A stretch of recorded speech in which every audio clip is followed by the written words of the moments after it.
Chemical equations को balance कैसे किया जाता है, बहुत ही आसान तरीका है, इसको हम अच्छे तरीके से सीखेंगे इंशाल्लाह। देखें, केमिकल इक्वेशन के लेफ़्ट साइड के ऊपर होते हैं रिएक्टेंट्स और राइट साइड पर होते हैं प्रोडक्ट। तो जितने रिएक्टेंट हैं उतने ही प्रोडक्ट होने चाहिए, अगर नहीं है तो इक्वेशन बैलेंस नहीं है। तो उसे बैलेंस कैसे किया जाएगा? देखें, सबसे पहले तो आपको सिंबल्स पहचाननी है एलिमेंट्स की, ये बुनियादी ज़रूरत है इस बात के लिए, मतलब इक्वेशन बैलेंस करने के लिए आपको सिंबल्स पता होने चाहिए एलिमेंट्स की कि कौन सा एलिमेंट यहाँ पर इस्तेमाल हुआ है। जैसे ये नाइट्रोजन है, ये हाइड्रोजन है और ये ऑक्सीजन है, ठीक है, उस तरफ भी यही सारे होंगे। अब हम देखते हैं ज़रा, यहाँ पर एक नाइट्रोजन है, ठीक है, और इस तरफ भी एक ही नाइट्रोजन है। अगर कोई नंबर नहीं लिखा हुआ, कोई सबस्क्रिप्ट नहीं लिखा हुआ साथ में, तो वो एक ही काउंट होगा। हाइड्रोजन के साथ सबस्क्रिप्ट में 3 लिखा हुआ है, इसका मतलब यहाँ पर 3 हाइड्रोजन के आइटम्स हैं और इस तरफ 2 हाइड्रोजन के आइटम हैं। इसी तरह ऑक्सीजन अगर आप देखें तो यहाँ पर 2 ऑक्सीजन के आइटम है और वहाँ पर एक ये रहा और एक ये रहा, 2 ऑक्सीजन के आइटम इस तरफ, ठीक है। तो बीच में प्लस लगा हुआ है ना, तो हम इन दोनों को ऐड कर लेंगे, एक ये वाला और एक ये वाला, ठीक है। तो इक्वेशन बैलेंस नहीं है, वो क्या चीज़ बैलेंस नहीं है? हाइड्रोजन बैलेंस नहीं है। बाकी ऑक्सीजन और नाइट्रोजन तो बैलेंस हैं। हाइड्रोजन को कैसे बैलेंस किया जाएगा? देखिए, इस तरफ 3 हाइड्रोजन है और इस तरफ 2 हैं, तो हम एक काम करते हैं, इस तरफ 3 से मल्टीप्लाई कर लेते हैं और इस तरफ 2 से मल्टीप्लाई कर लेते हैं। इसका फ़ायदा, 3 को जब 2 से मल्टीप्लाई करेंगे ये हो जाएगा 6 और 3 को 2 से मल्टीप्लाई करेंगे तो ये भी हो जाएगा 6, ठीक है। हाइड्रोजन तो बैलेंस हो गया दोनों तरफ, लेकिन मसला ये हुआ कि जब हमने यहाँ 2 लगाया तो ये 2 नाइट्रोजन के साथ भी मल्टीप्लाई हो रहा है, तो यहाँ पर नाइट्रोजन भी 2 हो गए, 2 1 2, लेकिन यहाँ पर कितने नाइट्रोजन है? यहाँ पर 1 है। तो अब हमें नाइट्रोजन को भी बैलेंस करना पड़ेगा, इसके लिए यहाँ पे क्या लगाया जाएगा? 2, 2 1 2। तो अब नाइट्रोजन भी बैलेंस हो गया, 2 1 2, 2 1 2, और हाइड्रोजन भी बैलेंस हो गए, 2 3 6 एंड 3 2 6। आखिरी चीज़ जो अब बैलेंस करनी है वही ऑक्सीजन। यहाँ पर कितने ऑक्सीजन है? 2, और यहाँ कितने ऑक्सीजन है? देखिए, ये 2 ये लगाया ना, तो 2 इधर भी मल्टीप्लाई होगा, 2 1 2, और 3 इसके साथ भी मल्टीप्लाई हो रहा है, 3 1 3, तो 3 ये वाले और 2 ये वाले, इस तरफ हो गए 5। उस तरफ 5 ऑक्सीजन है और इस तरफ 2 ऑक्सीजन है, ठीक है। तो मैं किसी ऐसे नंबर से इसको मल्टीप्लाई करूँ कि ये 5 बन जाए, ठीक है, यानी 2 को मैं किसी ऐसे नंबर से मल्टीप्लाई करूँ कि वो 5 हो जाता है। ऐसा कोई नंबर है? हाँ, नंबर तो है, लेकिन वो होल नंबर नहीं है, यानी 2.5 2.5। अगर मैं इसको 2.5 से मल्टीप्लाई कर लूँ तो 2.5 को 2 से मल्टीप्लाई करेंगे तो ये 5 हो जाएगा, और इस तरफ भी 5 है, इक्वेशन बैलेंस हो गई। लेकिन जब इक्वेशन को बैलेंस किया जाता है तो वो होल नंबर में बैलेंस किया जाता है, इस तरह फ्रैक्शन या डेसिमल में बैलेंस नहीं करते हैं। तो अब क्या करें? एक काम कर लेते हैं, अगर मैं इस पूरी इक्वेशन को 2 से मल्टीप्लाई कर लूँ, यानी ये हो जाएगा 2 2 4, 2.5 को 2 से मल्टीप्लाई करेंगे तो ये हो जाएगा 5, इसको भी 2 से मल्टीप्लाई करेंगे, 2 2 4, और ये हो जाएगा 2 3 6, ठीक है। जब भी आप नंबर लगा लें, कोफिशिएंट लगा लें, तो चेक कर लें, देखें, चेक करते हैं। नाइट्रोजन कितने हो गए? 4, यहाँ पे भी कितने हैं? 4, 4 3 12, तो यहाँ पर 12 हाइड्रोजन है, और यहाँ कितने हैं? 6 2 12 हाइड्रोजन। और आखिरी चीज़ जो ऑक्सीजन है उसको देख लेते हैं, 5 2 10 ऑक्सीजन, और यहाँ कितने हैं? 4 1 4 और 6 1 6, तो 4 और 6 कितने हो गए? 10। तो दोनों तरफ रिएक्टेंट और प्रोडक्ट के जो आइटम्स हैं उनकी तादाद हो गई बराबर। ये इक्वेशन हो गई बैलेंस। आप भले लिख दें आप आगे,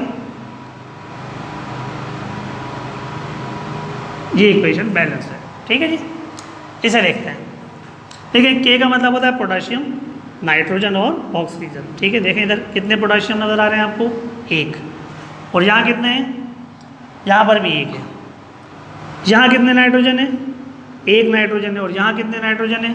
यहाँ पर भी 1 ही नाइट्रोजन है, नाइट्रोजन भी बैलेंस है। तो एक ही चीज़ रहेगी जो बैलेंस करनी है हमें, वो है ऑक्सीजन। यहाँ कितने नाइट्रोजन नज़र आ रहे हैं आपको? 3, और यहाँ कितने हैं? 2 ये वाले और 2 ये वाले, कितने हो गए? 4।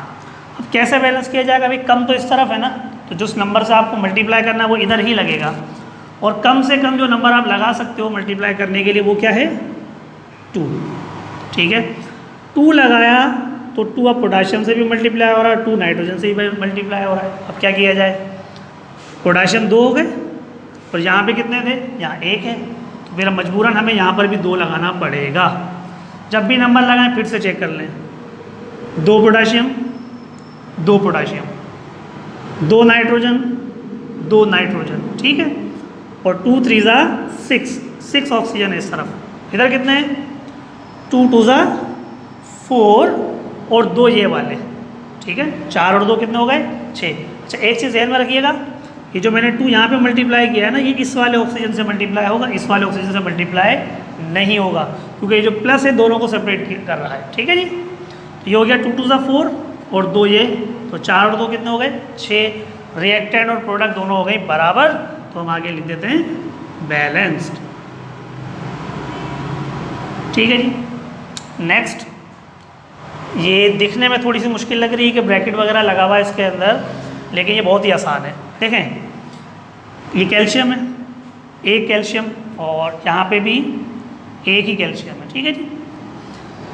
यहाँ पर हाइड्रोजन है 2 और यहाँ कितने हाइड्रोजन है, देखें ये ब्रैकेट लगा हुआ है और ब्रैकेट के बाद 2 है, तो इसका मतलब ये 2 इस ऑक्सीजन से भी मल्टीप्लाई हो रहा है और ये 2 इस हाइड्रोजन से भी मल्टीप्लाई हो रहा है, तो 2 हाइड्रोजन हो गए ये, और 2 ये वाले कितने हो गए इधर, 4। यहाँ पर 4 हाइड्रोजन है और यहाँ पर 2 हाइड्रोजन है, तो यहाँ पर हम क्या लगाएंगे, यहाँ हम लगाएंगे 2, ठीक है। तो ये हो गया 2 2 ज़ा 4, हाइड्रोजन बैलेंस हो गया। ऑक्सीजन देखिए जब आपने यहाँ 2 लगाया तो ये 2 इस ऑक्सीजन से भी मल्टीप्लाई होगा, तो यहाँ पर ऑक्सीजन 2 हो गए, और यहाँ कितने ऑक्सीजन है, देखिए ये 2 बाहर मल्टीप्लाई हो रहा था ना इससे, तो यहाँ पर 2 ऑक्सीजन है। इक्वेशन हो गई बैलेंस। फिर से चेक कर लेते हैं, एक कैल्शियम 4 हाइड्रोजन, 2 और 2 4 हाइड्रोजन, और ऑक्सीजन देख लेते हैं 2 ऑक्सीजन, और यहाँ पर भी कितने ऑक्सीजन है, 2।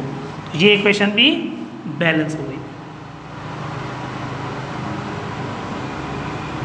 ठीक है जी।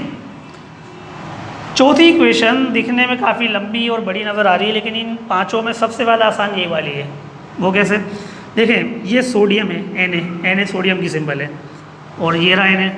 देखें यहाँ पर 1 सोडियम है और यहाँ पर कितने सोडियम है, 2। तो शुरू में पता लग गया कि हमें यहाँ 2 लगाना होगा ताकि सोडियम बैलेंस हो जाए।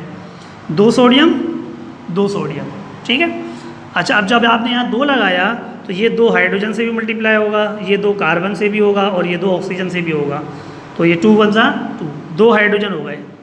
और यहाँ कितने हाइड्रोजन है, यहाँ पर भी 2 हैं, हाइड्रोजन बैलेंस। कार्बन देख लेते हैं, कार्बन से मल्टीप्लाई हुआ तो कार्बन 2 हो गए, और यहाँ कितने कार्बन है, देखिए एक कार्बन ये रहा और एक कार्बन ये रहा, तो यहाँ पर भी 2 कार्बन, कार्बन भी बैलेंस हो गए।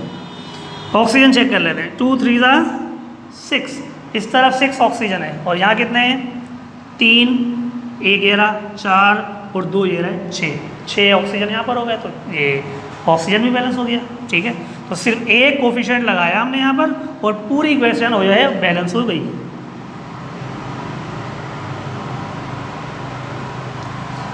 एंड द लास्ट, ये कार्बन मोनोऑक्साइड है, ऑक्सीजन इसमें ऐड हो रही है तो कार्बन डाइऑक्साइड बन रही है, दोनों गैसेज हैं, ठीक है, बल्कि तीनों ही गैसेज हैं, ऑक्सीजन भी गैस है। तो यहाँ पर एक कार्बन है और यहाँ पे कितने कार्बन है, यहाँ पर भी एक ही कार्बन है। यहाँ पर ऑक्सीजन कितने हैं, 2 ये रहे और 1 ये रहा, 2 और 1 3, और यहाँ कितने हैं, यहाँ पर हैं 2, तो कम यहाँ पर है, मतलब ज़्यादा यहाँ पर है, यहाँ 3 है ना, और यहाँ 2 है, तो नंबर यहाँ मल्टीप्लाई होगा, और कम से कम जो नंबर मल्टीप्लाई हो सकता है वो क्या है, वो है 2। 2 मल्टीप्लाई करने से ये तो ऑक्सीजन हो गए 4, 2 2 ज़ा 4, और कार्बन कितने हो गए 2।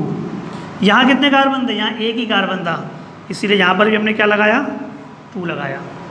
2 1 ज़ा 2, 2 कार्बन, 2 1 ज़ा 2, 2 कार्बन, ऑक्सीजन के साथ भी मल्टीप्लाई हो जाएगा, तो 2 ऑक्सीजन ये हो गए और 2 ये वाले, कितने हो गए यहाँ पर 4 ऑक्सीजन, और यहाँ कितने हो गए 2 2 ज़ा 4, यहाँ पे भी 4 ऑक्सीजन हो गए। तो ये इक्वेशन भी क्या हो गई,